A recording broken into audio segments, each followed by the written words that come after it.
Hello, my dear Wangzan lovers. I'm your friend Tangsan. आज मैं लेके आया हूँ आप सबके लिए हॉन्टेड हाउस ट्रूथ और ट्रिक का फर्स्ट पार्ट।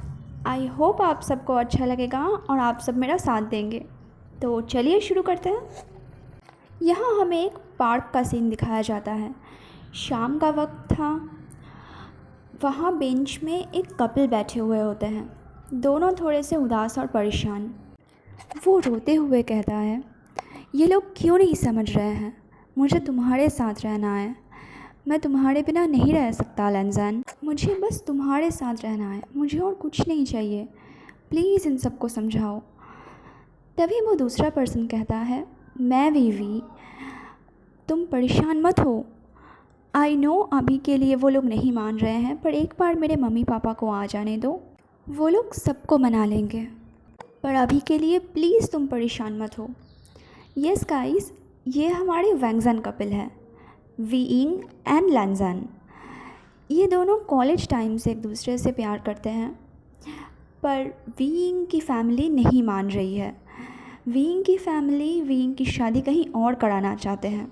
लैंजन वीइंग का हाथ अपने हाथ पे ले लेते हैं और दूसरे हाथ से वीइंग का फेस पकड़ के थोड़ा सा ऊपर की तरफ करते हैं, उनकी आँखों में देखते हैं और कहते हैं, वीइंग, तुम्हें मुझ पे भरोसा है ना? प्लीज़ मुझ पे भरोसा रखो। आई प्रॉमिस मैं सब कुछ ठीक कर दूँगा। वीइंग अपनी टीयरी आइज़ से लैंजन की तरफ देखते हैं और कहता है, मुझे तुम पे पूरा भरोसा है। लैंजन कहते हैं, ठीक है, चलो अब घर चलते हैं, मैं तुम्हें ड्रॉप कर देता हूँ। अभी रात होने वाली है, अगर तुम टाइम पे घर नहीं पहुँचे तो तुम्हारी मम्मी फिर से चिल्लाएगी। वीइंग अपनी टीयरी आइज़ से लैंजन की तरफ देखते हैं और हाँ में सर हिलाते हैं। आधे घंटे बाद लैंजन की कार वीइंग के घर के सामने आके रुकती है। लैंजन और वी बाहर निकलते हैं। लैंजन वी से कहते हैं, वीइंग अपना ख्याल रखना और प्लीज़ इन सब के बारे में सोच के खुद ज़्यादा परेशान मत होना। इतना कह के लैंजन पीछे मुड़ के जाने लगते हैं। तब वीइंग लैंजन को आवाज़ देते हैं, लैंजन सुनो। लैंजन पीछे मुड़ के देखते हैं। वीइंग भाग के आके लैंजन को गले से लगा लेते हैं। वो लोग टाइट हक किए 2 मिनट तक ऐसे ही खड़े रहते हैं। लैंजन वीइंग के पीठ को टैप करते हुए कहते हैं, मैं सब ठीक कर दूँगा। वीइंग भी धीरे से कहता है। फिर वीइंग अपने घर के अंदर चला जाता है। यहाँ हमें एक लड़की दिखाई जाती है जो वीइंग को देख के भाग के उसके पास आती है। ये है हमारी शाइन, वी की छोटी बहन और साथ ही लैंजन की बेस्ट फ्रेंड। ये तीनों एक साथ ही कॉलेज में पढ़ते थे। वीइंग के फैमिली में वीइंग का अपना कहने को सिर्फ उनकी छोटी बहन है। उनकी मॉम डैड के डेथ के बाद उनकी मामा मामी उनकी और उनकी बहन की देखभाल करने उनके घर आ जाते हैं, पर उनका रियल मकसद था अपने बिज़नेस के लिए वी को यूज़ करना और वी की प्रॉपर्टी को अपने नाम कराना।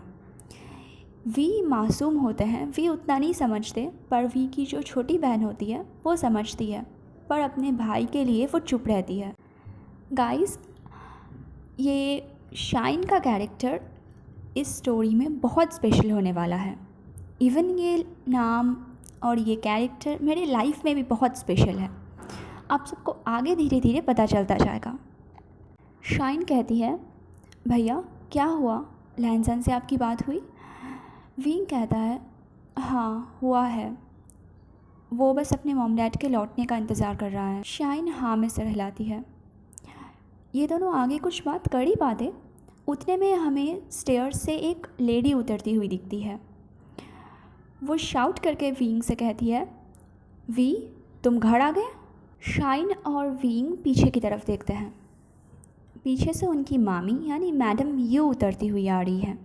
वीइंग अपना सर झुका लेते हैं और धीरे से कहते हैं, जी।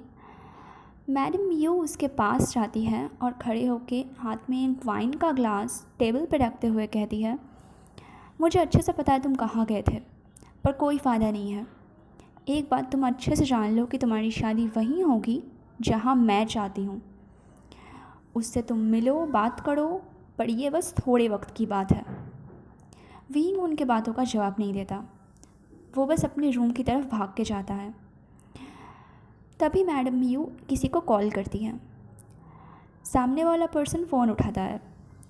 मैडम मियू कहती है आज वो फिर से उस लैंसन से मिलने गया था, समझ नहीं आ रहा इस लड़के को कैसे मनाऊं। तो सामने वाला पर्सन कहता है आप उसे कैसे मनाओगी वो आपकी प्रॉब्लम है, मुझे बस इतना पता है कि मैंने आपके बिज़नेस में इन्वेस्ट बस इसीलिए किया है क्योंकि आप लोगों ने मुझसे वादा किया था कि आप वीइंग की शादी मुझसे कराएंगे। अब आपकी प्रॉब्लम है कि आप अपना जान देना पसंद करेंगे या वी को। मैडम मियू ये सुनकर डर जाती हैं। वो कहती हैं आप फिक्र मत कीजिए, वो चाहे कुछ भी कर ले, शादी तो उसको आपसे ही करनी होगी। इतना बोल के वो फ़ोन रख देती है। तभी पीछे से एक आदमी आके उनके कंधे पे हाथ रखते हैं। मैडम मियू डर जाती हैं। वो पीछे की तरफ देखती हैं। वहाँ उनके हस्बैंड और वी के मामा खड़े थे, जियान फैंगमियन। वो कहते हैं तुम क्यों उसके पीछे पड़ी हो, अगर वो उनसे शादी नहीं करना चाहता तो जाने दो ना। मैडम मियू गुस्से से उनके कंधे से जियान फैंगमियन का हाथ झटकती हैं और कहती है हमने उनसे 10 करोड़ रुपए लिए हैं वीइंग के लिए और सारा पैसा अपने बिज़नेस में इन्वेस्ट कर दिया है। हमारा बिज़नेस लॉस में है। अगर वीइंग की शादी उनसे नहीं हुई तो क्या तुम तैयार हो उनको अपना सारा पैसा लौटाने के लिए। जियान फैंगमियन अपना सर झुका लेते हैं। मैडम मियू एक डेविल स्माइल देती है और कहती है तुम बस चुप रहो, मुझे जो करना है मैं वो खुद कर लूँगी। दूसरी तरफ हमें वीइंग के रूम का सीन दिखाया जाता है। वीइंग अपने रूम में जाके विंडो के सामने खड़ा हो जाता है। उनके हाथ में उनकी फैमिली पिक्चर होती है, उनकी मॉम, डैड, वो और उनकी बहन। वीइंग की आंखों में आंसू होते हैं। वो आसमान की तरफ देख के कहते हैं मम्मी पापा आप लोग मुझे छोड़ के चले गए। माँ मम्मी मेरी फीलिंग्स बिल्कुल नहीं समझते, मुझे कुछ समझ नहीं आ रहा है मैं क्या करूँ। वो इतना बोल के पीछे मुड़ते हैं और अपने बेड की तरफ जाके बेड पे लेट जाते हैं। सामने उनको लैंसन की पिक्चर दिखती है। उस पिक्चर में लैंसन का फेस टमाटर जैसा लाल होता है और पास में वीइंग बहुत नर्वसली खड़ा हुआ होता है। वीइंग को याद आने लगता है वो पल। उनके कॉलेज का फर्स्ट ट्रिप था। सब लोग कॉलेज की तरफ से ट्रिप पे गए हुए थे। तब वीइंग और लैंसन एक दूसरे को बहुत अच्छे से नहीं जानते थे, वो लोग बस क्लासमेट थे। लैंसन का बस एक ही फ्रेंड था, वो है लैंजी चैन। लैंजी चैन भी उन दोनों का सीनियर था। वो लोग जब पिकनिक पे जा रहे होते हैं पूरे रास्ते लैंसन जीचैन से ये कह रहे होते हैं कि मुझे पिकनिक का खाना बिल्कुल पसंद नहीं है, वहाँ सब लोग बाहर से स्पाइसी फूड खाते हैं। जीचैन कहते हैं तुम फिक्र मत करो, मैं तुम्हारे लिए लेस स्पाइसी फूड ही मंगवाऊँगा। वो लोग जब पिकनिक स्पॉट पे पहुँचते हैं लैंजी चैन लैंसन के लिए बिना मिर्ची का प्लेन खाना लेके आते हैं। वीइंग पूरे रास्ते ये सब सुनते हुए आ रहे थे, उनको थोड़ी सी मस्ती सूझती है। जब लैंजी चैन खाना लेके जा रहे होते हैं तो वीइंग पीछे से लैंजी चैन को बुलाते हैं, जीचैन गए। लैंजी चैन पीछे मुड़ के देखते हैं। वो कहते हैं हाँ वीइंग बोलो, कोई काम था। वीइंग कहते हैं हाँ जीचैन गए, आप शायद पानी की बोतल कार में भूल आए हैं, आप प्लीज़ ले आएंगे, मुझे बहुत प्यास लगी है। जीचैन कहते हैं हाँ ठीक है, पर मैं पहले लैंसन को खाना दे देता हूँ, वो भूखा होगा।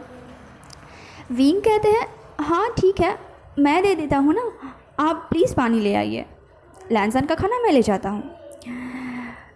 लैंजी चैन का जवाब ना सुने ही वीइंग लैंजी चैन के हाथ से ट्रे लेते हैं और जाने लगते हैं। थोड़ी दूर जाके वो एक टेबल पे रुकते हैं और ट्रे को नीचे रखते हैं और अपने पैंट के पॉकेट से एक प्लास्टिक का बैग निकालते हैं। उसमें से मिर्ची पाउडर निकाल के पूरा का पूरा मिर्ची पाउडर का पैकेट वो लैंसन के खाने के बाउल में खाली करते हैं और खाने को अच्छे से मिला के फिर वो लैंसन की तरफ ले जाते हैं। लैंसन को खाना देके वीइंग पास खड़े होकर उनके रिएक्शन का वेट करते हैं। लैंसन जैसे ही फर्स्ट बाइट खाते हैं उनके कान से धुआं निकलने लगता है, आंखें पूरी रेड हो जाती है। वीइंग देख के उनको मज़ा भी आ रहा था और उनको थोड़ा सा बुरा भी लगता था। लैंसन एक बाइट खाते ही समझ जाते हैं कि ये वी की शरारत है। गुस्से में वी की तरफ देखते हैं और पूछते हैं ये काम तुमने किया ना। वीइंग वहाँ पर थोड़ा सा सरकास्टिक स्माइल लेके कहते हैं क्यों, बच्चे को तीखा लग गया। लैंसन गुस्से में वो बाउल अपने हाथ में लेते हैं और कहते हैं कि अगर ये तुमने मिलाया है मुझे खिलाने के लिए, तो इसका स्वाद थोड़ा सा तुम खुद भी चख लो।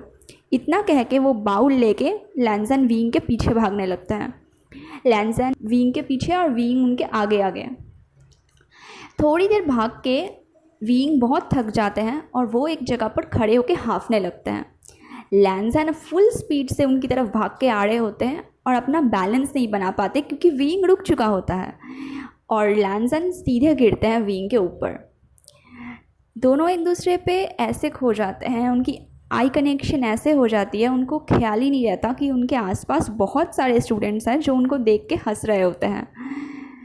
उन दोनों की दुनिया जैसे थम गई थी, एक दूसरे के आँखों में, एक दूसरे के बाहों में। वो दोनों ऐसे ही एक दूसरे में खोए थे कि तभी ज़ीचैन वहाँ पर भागते हुए आते हैं।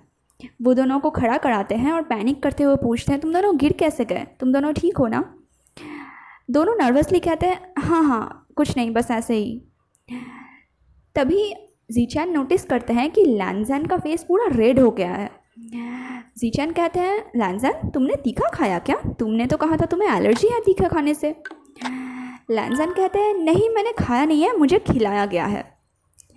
विंग को थोड़ा सा बुरा लगता है, वो अपने नाक को थोड़ा सा रब करते हैं और वहाँ से धीरे से निकल लेते हैं और ज़ीचैन लैंजन को पानी देते हैं।